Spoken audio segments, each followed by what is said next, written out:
Halo semuanya, apa kabar? Aku harap kamu baik-baik saja, sehat selalu, dan banyak rejeki, amin.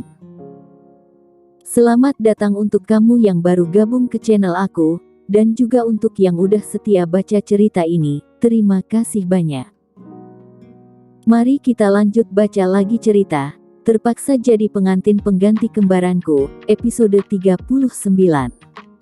Semoga kamu terhibur dengan episode hari ini. Let's get the story. Hah, dasar perawat tidak berguna.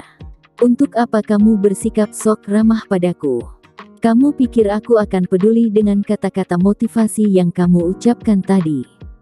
Sungguh malang nasibmu harus mengalami luka tragis di bagian kepalamu. Itu salah kamu sendiri karena terlalu percaya dengan lawan bicaramu. Aku sangat membenci orang yang tidak aku kenal sama sekali bersikap sok peduli padaku, tapi nyatanya kamu hanyalah wanita munafik. Cuy. Seru Lili tertawa kecil penuh kepuasan memandangi vas bunga kaca bening yang baru saja ia gunakan menghantam belakang kepala perawat yang merawatnya dengan brutal dan tanpa perasaan. Untuk memastikan perawat yang ada di hadapannya benar-benar pingsan ataupun mungkin saja sudah mati. Lili menguncang-guncang tubuhnya dan tidak bergerak sama sekali. Entah kamu mati ataupun pingsan aku tidak peduli. Yang aku inginkan, aku ingin bebas dari sel tahanan dan berkeliaran dengan bebas agar bisa membalaskan dendamku dengan anak tidak tahu diri itu. Aku bersumpah, saat aku berhasil melarikan diri dari penjagaan ketat polisi yang ada di luar, satu persatu aku akan hancurkan kebahagiaannya. Aku pikir membunuhnya begitu cepat dari muka bumi ini membuatnya terlalu mudah mengakhiri penderitaannya. Aku ingin tertawa bahagia bersama dengan Alea untuk menyaksikan penderitaan yang kamu alami setiap detik dan setiap harinya. Gerutu Lili yang kini tersandar lemas di tembok kamar mandi menahan denyutan lukanya yang masih basah. Lama ia pandangi perawat yang tergeletak di hadapannya tak sadarkan diri. Tiba-tiba terlintas ide dalam pikirannya untuk menyamar sebagai perawat di rumah sakit, agar bisa keluar melalui pintu dan berharap bisa mengelabui dua petugas polisi yang berjaga di depan pintu. Cepatlah, Lili. Tinggal satu langkah lagi, kamu akan keluar dari rumah sakit ini. Setelah itu, kamu bisa mencari tempat persembunyian yang aman untuk menghindari kejaran polisi, oceh Lili sambil melucuti satu persatu kancing baju perawat tersebut. Dengan sisa tenaga yang ia miliki cepat-cepat ia berganti pakaian sel tahanan dengan baju perawat dalam hitungan menit meski sesekali ia merintih kesakitan, saat lukanya menyemburkan darah, karena terlalu banyak melakukan pergerakan. Ah, sial. Kenapa aku menghujamkan bambu runcing yang tajam itu terlalu dalam menusuk perutku? Ini benar-benar sangat menyakiti aku, lirih Lili yang sudah memakai sempurna baju perawat tersebut berserta dengan nampan obat, dan tak lupa pula ia pakai masker penutup wajah, yang ia temukan di dalam saku baju perawat cantik tersebut. Sebelum ia benar-benar melangkah keluar melewati dua polisi yang ada di luar, sejenak ia menarik napas panjang berkali-kali, dan ia hembuskan pula berkali-kali takut jika sampai dia ketahuan dengan dua polisi di luar pintu. Ceklek. Dengan tangan yang sedikit bergetar, Lili membuka pintu dan perlahan mulai melangkahkan kaki berjalan keluar dengan jantung yang berdetak sangat kencang. Saat ia berada di luar ruangan dengan sempurna, ia melihat Hendra memandangnya dengan tatapan penuh selidik sembari memperhatikannya dari atas ke bawah lalu mengalihkan pandangannya ke tempat lain. Apa? Dia bersikap acuh saat melihatku. Mungkinkah dia tidak peduli lagi padaku, atau mungkin dia tidak mengenaliku karena memakai baju perawat itu. Jadi itu artinya penyamaran yang aku lakukan berhasil. Sorak Lili bergembira dalam hati. Hei, Nona perawat. Panggil polisi. Dek. Jantungnya berdetak semakin kencang tak karuan, rasa takut akan diketahui oleh dua petugas polisi yang menghentikannya mulai dirasakannya. Suara sepatu polisi menggunakan tapak tebal dan kuat dapat didengarnya karena saking takutnya. Dan bahkan ia tak sanggup memutar balik badannya untuk menoleh ke arah polisi yang memanggilnya. Hei, Kenapa kamu pergi begitu saja tanpa menoleh ke arah kami? Tanya polisi itu sambil memegang pundak belakang Lily. Kenapa aku harus melihat ataupun menoleh ke arah kalian? Jawab Lily dengan suara bergetar. Hei, lihat. Sekarang dia sudah bicara santai dengan kita. Bukankah sebelum dia masuk ke ruangan 547 dia menggunakan bahasa formal? Tapi lihatlah sekarang.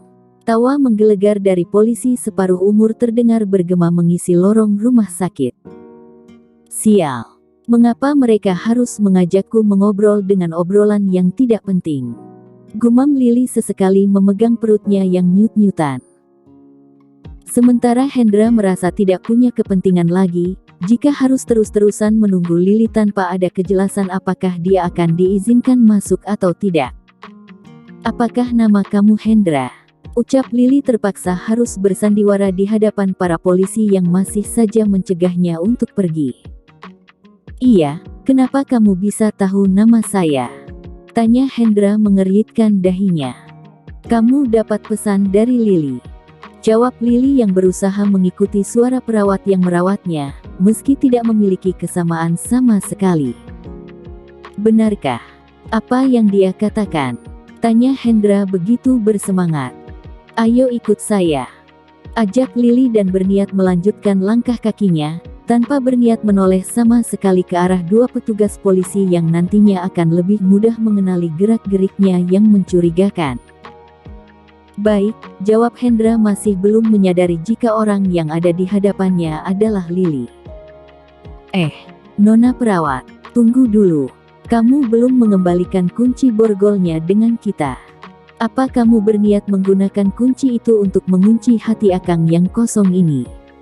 Goda polisi separuh umur tersebut dengan perut buncitnya yang menonjol ke depan tertawa cekikikan malu-malu kucing.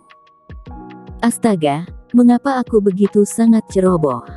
Kuncinya masih ada di tangan perawat itu. Tidak, aku tidak boleh tertangkap lagi. Aku harus bisa kabur dari sini secepatnya. Gumam Lily keringat dingin yang mulai mengucur membasahi wajahnya. Nona perawat, ada apa? Kenapa tubuhmu terlihat bergetar? Tanya polisi satu laginya. Astaga, maafkan aku, Pak Polisi. Kuncinya tertinggal di atas meja di samping pasien. Saya lupa membawanya. Sekali lagi saya minta maaf, dan saya harus segera pergi dari sini. Karena ada pekerjaan lain yang harus saya kerjakan, jawab Lily yang tetap tak berbalik badan menghadap dua polisi di belakangnya. Ayo, Pak Hendra, ajak Lily lalu berlalu pergi dengan langkah kaki semakin dipercepat. Betapa polosnya dua polisi tersebut yang tidak merasa curiga sama sekali dengan kejanggalan yang ada di depan mata mereka. Kini Lily sudah berhasil kabur dari hadapan mereka tanpa menyadari jika tahanan mereka melarikan diri. Ibarat kata, kucing hanya diam saja saat melihat tikus lewat di depan matanya dengan menjinjing sepotong ikan di ujung mulutnya. Kemana kita akan pergi? Apa yang sudah Lily katakan padamu? Apa dia mengatakan akan segera menemuiku? Tanya Hendra berjalan mengimbangi langkah Lily yang begitu cepat sembari memandang wajahnya yang tertutup masker. Apa kamu bawa mobil? Tanya Lily sesekali menoleh ke belakang siapa tahu jika polisi itu sudah melihat perawat itu tergeletak di lantai tak sadarkan diri karena luka yang telah ia buat. Kenapa kamu bertanya tentang itu? Apa urusannya denganmu aku bawa mobil atau tidak? Tanya Hendra mengeritkan dahinya. Dasar bodoh. Apa kamu tidak bisa mengenali aku dengan sangat baik? Umpat Lily membuka sedikit masker wajahnya lalu ia tutup kembali dan semakin mempercepat langkah kakinya. Lily, jadi itu kamu. Bagaimana bisa kamu menyamar sebagai perawat? Sontak Hendra terkejut dengan apa yang dia lihat di depan matanya sekarang. Diamlah. Ini bukan waktunya melakukan tanya jawab. Sekarang cepat bawa aku masuk ke dalam mobilmu dan bawa aku segera pergi dari tempat ini. Titah Lily dengan gigi menggemertak menahan sakit dan geram melihat kebodohan Hendra yang berlebihan. Jadi kamu berniat melarikan diri? Bagaimana jika sampai polisi menemukan kamu dan menambah hukuman masa tahananmu?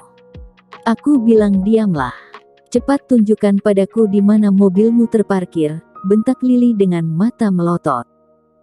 Di sana. Ayo, aku akan membawamu melarikan diri dari kejaran polisi, ajak Hendra menarik tangan Lily berjalan menuju mobilnya yang terparkir di luar rumah sakit. Bagus, bagus. Panggil polisi, perut buncit berteriak dengan suara melengking sembari terduduk di lantai dengan sekujur badan terasa lemas. Ada apa? Jawab Bagus berlari masuk ke dalam kamar inap Lily. Tahanan 547 melarikan diri. Cepat kejar dia sebelum pergi jauh. Titah polisi tersebut. Apa? Bagaimana bisa? Dan apa yang terjadi dengan nona perawat itu? Bukankah dia baru saja keluar dari dalam kamar ini? Tanya Bagus yang selalu lamban untuk menyadari masalah yang sedang terjadi di depan matanya. Tahanan 547 sudah melukainya. Yang kita lihat pakai baju perawat melintasi kita tadi ternyata tahanan 547 yang sedang menyamar menggunakan baju perawat ini, terang polisi perut buncit. Kurang ajar. Baik. Aku akan segera mengejar tahanan 547 sekarang juga. Dengan kondisi luka yang cukup serius di bagian perutnya tidak memungkinkan untuknya lari jauh dari tempat ini, ucap Bagus lalu dengan cepat bergegas keluar melakukan pencarian terhadap Lily. Lily yang berhasil melarikan diri dari penjagaan ketat dua polisi yang 24 jam menunggu di depan pintu kamarnya merasa puas dan tertawa terbahak-bahak dan tak mempedulikan darah yang terus mengalir dari bagian perut sebelah kirinya karena luka yang masih butuh perawatan. Akhirnya aku bebas, teriak Lily kegirangan. Apa sebenarnya yang sedang kamu pikirkan, Lily? Kenapa kamu sampai nekat melukai diri kamu sendiri yang bisa saja merenggut nyawamu jika tidak terselamatkan? Tanya Hendra tetap memandang lurus ke depan saat mengemudi. Dasar bodoh. Apa kamu pikir aku tidak merencanakan ini semuanya dengan sangat matang? Dan satu hal yang harus kamu tahu, Tuhan itu sangat sayang kepadaku. Dia tidak akan mengambil nyawaku secepat itu, sebelum aku bisa membalaskan dendam yang ada di hati ini dengan anak tidak tahu diri itu, geram Lily mengepalkan kedua tangannya. Dendam keluarga yang masih berlanjut. Sampai sekarang aku masih heran padamu. Alena itu anak kandungmu sendiri. Dia juga lahir di hari yang sama dengan Alea. Tapi kenapa kamu begitu sangat membencinya? Berapa kali aku harus jelaskan padamu, jika aku hanya punya satu anak, yaitu Alea. Lupakan tentang mereka.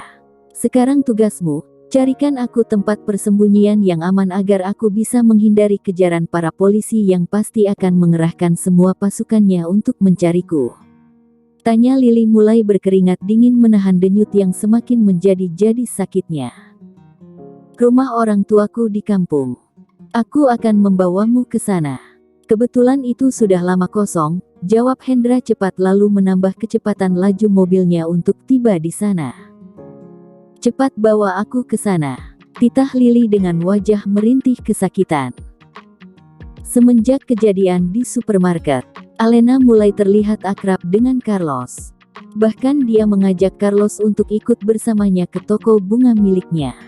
Alena berniat meminta bantuannya di saat ia harus memanjat ketinggian menempelkan beberapa lukisan bunga mawar yang dia beli di galeri lukisan. Apa ini toko bungamu? Tanya Carlos sambil melihat-lihat sekeliling toko bunga milik Alena. Iya, toko bunga ini impianku sejak aku masih kanak-kanak. Dari kecil aku sangat mencintai tumbuhan. Dan di saat aku sudah tumbuh dewasa, aku meminta dibelikan sebuah toko dengan papa, untuk langsung mengelola tanaman bunga dengan tanganku sendiri, terang Alena sambil membersihkan debu yang menempel di perabotan dalam tokonya. Menarik, ucap Carlos tanpa berniat berkomentar apapun.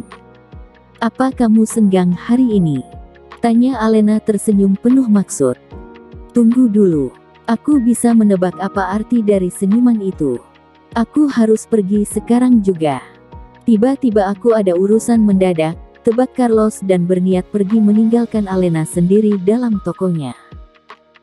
Ya sudah, aku juga tidak memaksa, sungut Alena memanyunkan bibirnya ke depan. Dasar wanita. Baiklah, kali ini aku akan bersikap lunak padamu. Apa yang harus aku lakukan sekarang? Tanya Carlos pasrah dan harus menuruti permintaan Alena. Pria yang penurut. Baguslah, ayo ikut aku ke belakang. Ajak Alena berjalan lebih dahulu mengarahkan Carlos untuk mengikuti langkah kakinya dari belakang. Saat tiba di halaman belakang tokonya, Carlos terpana dengan keindahan beraneka ragam tanaman bunga yang tumbuh dengan sangat baik dan mekar dengan indah. Apa kamu yang sudah merawat tanaman seindah ini? Tanya Carlos dengan mulut sedikit ternganga. Iya, tapi beberapa bulan terakhir sudah lama aku tidak mengunjungi tanaman bungaku. Mereka terlihat gersang dan tidak terawat. Tapi mulai sekarang, aku akan merawat mereka sepenuh hatiku, jawab Alena tersenyum memandangi tanaman bunganya. Selain galak, ternyata dia juga unik, gumam Carlos perlahan mulai mengagumi kepribadian Alena. Ini, ucap Alena sambil memberikan satu buah cangkul ke tangannya Carlos yang terlihat sedang melamun. Cangkul? Untuk apa? Tanya Carlos memperhatikan cangkul di tangannya dengan tatapan heran. Mulailah menggali tanah yang kosong. Setelah itu aku akan menanam bunga mawar yang baru aku beli ini, celoteh Alena tersipu malu. Apa? Menggali tanah di panas terik seperti ini? Seru Carlos dengan mata membola. Memangnya kenapa? Terik matahari bisa membuat kamu sehat, gurau Alena tertawa kecil. Hanya satu lobang. Jangan meminta lobang yang lain lagi, ketus Carlos mulai menggali tanah yang ditunjukkan Alena. Baiklah. Kalau begitu aku akan memeriksa bunga yang sudah kering dan mati di sana. Selamat bekerja, ucap Alena tertawa melihat wajah Carlos yang masam. Dasar wanita. Mereka selalu saja memanfaatkan kekuatan fisik pria jika menemukan pekerjaan yang berat, dumel Carlos yang terus menggali tanah di bawah teriknya sinar matahari. Semoga kamu betah di rumah ini, ucap Hendra saat tiba di rumah orang tuanya yang sudah lama tidak ditempati, dan membawa Lily untuk bersembunyi dari kejaran polisi. Apa ini pantas kamu sebut rumah? Seru Lily yang kini duduk bersandar di kursi plastik karena tak sanggup untuk berdiri terlalu lama. Jangan berkata seperti itu. Dari dulu kan kamu juga tahu kalau aku bukan dari keluarga yang kaya raya seperti kamu dan suamimu, lirih Hendra menahan emosi yang bergejolak dalam dadanya. Iya, aku tahu. Nasib baik tidak pernah berpihak padamu. Tapi kamu juga tidak bisa membawaku ke tempat kumuh seperti ini. Bagaimana aku bisa bertahan hidup nantinya di rumah yang hanya ada 2 kamar, tidak ada AC, apalagi bathtub dalam kamar mandi. Aku bisa gila jika berada di sini terlalu lama, keluh Lily merasa jijik dengan rumah yang ditempatinya sekarang.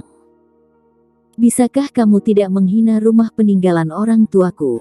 Rumah ini tempatku berlindung saat aku lahir ke dunia.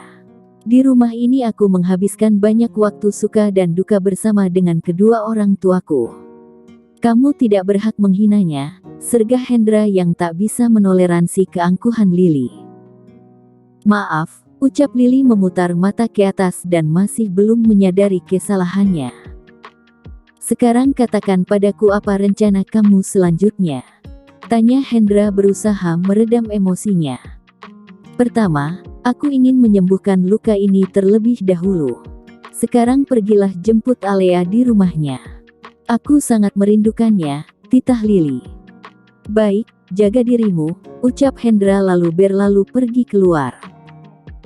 Tunggulah sebentar lagi Alena, aku akan tunjukkan padamu apa itu penderitaan sesungguhnya, geram Lily dengan gigi gemetar menahan amarah dan dendam yang menyatu dalam dirinya. Carlos, beristirahatlah sebentar, ucap Alena yang sedang beristirahat di pondok dekat taman bunganya. Mendengar ucapan Alena yang mengajaknya beristirahat, Carlos menghentikan pekerjaannya lalu berjalan menghampiri Alena yang sedang duduk bersantai di dalam pondoknya. Hah, panas sekali, ucap Carlos sembari menyeka keringat di dahinya. Minumlah. Tawar Alena menyodorkan minuman kaleng. Terima kasih, ucap Carlos menerima minuman kaleng yang Alena sodorkan padanya, lalu membuka penutupnya dan meneguknya. Seketika tenggorokannya terasa basah saat air dari minuman kaleng yang ia teguk mulai mengalir melewati kerongkongannya. Segar. Gurau Alena tersenyum memandang lurus ke depan. Ah, segar sekali. Di mana kamu mendapatkan minuman ini? Tanya Carlos menoleh ke arah Alena yang duduk di sampingnya. Aku mencurinya di supermarket, jawab Alena tertawa cekikikan saat mengingat kejadian memalukan yang ia alami hari ini. Carlos yang mendengar lelucon Alena juga ikut tertawa membayangkan kejadian di supermarket. Oh ya, apa kamu tahu siapa wanita itu? Sebelum menjawab pertanyaan Carlos, Alena mengembuskan nafas kasar. Dia kembaranku, Alea. Aku pikir kamu juga pernah melihatnya waktu itu. Lirih Alena. Mungkin, tapi aku tidak terlalu yakin. Apa hubungan kalian tidak akur? Tanya Carlos yang mulai memberanikan diri untuk mengenal Alena lebih jauh lagi. Bisa dibilang seperti itu. Kami punya masalah pribadi yang tidak tahu bisa diselesaikan atau tidak, jawab Alena. Sudahlah, jangan terlalu memikirkan masalah yang bisa membuat kita larut dalam kesedihan berkepanjangan. Apa kamu mau kita melanjutkan pekerjaan yang masih tertunda? Ajak Carlos mengalihkan pembicaraan. Memangnya kamu tidak lelah? Apa? Lelah? Pekerjaan ini tidak seberapa untukku. Ayo, kita lanjutkan lagi, ajak Carlos menarik tangan Alena. Hendra yang bisa dianggap kacungnya Lily, kini sudah bersama dengan Alea menuju rumah orang tuanya yang sekarang menjadi tempat bernaungnya Lily.